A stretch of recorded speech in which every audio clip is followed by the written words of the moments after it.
اور اس کے بعد ہاتھ جوڑ کر کہتا ہے رحمان اپنے دربار میں میں اتنی بات عرض کرتا ہوں، اگر میں بخشے جانے کے قابل ہوں تو مجھے معاف کر، یا تو پھر آسمان سے آگ بھیج کر کے مجھے ہلاک کر دے، مجھے ختم کر دے مولا، میں بہت داغدار ہوں، بہت داغ دھبے لگا دیے۔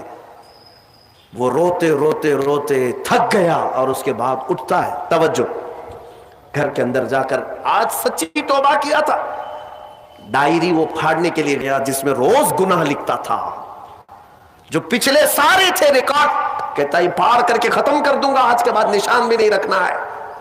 جب وہ اپنے کمرے میں آیا، اس ڈائری کو اٹھایا جو برسوں سے لکھ رہا تھا، وہ حیرت سے ڈوب گیا اس بات پر کہ جب وہ ڈائری اٹھایا تو دیکھتا ہے پورے اوراق سفید ہے، لکھا کچھ نہیں، ایک حرف بھی لکھا ہوا نہیں ہے۔ ورق پلٹتا گیا پلٹتا گیا پلٹتا گیا، کچھ نہیں ہے۔ وہ ادھر ادھر دیکھنے لگا، اس میری ڈائری سے مٹایا کس نے، میرے سارے ریکارڈ کس نے مٹایا؟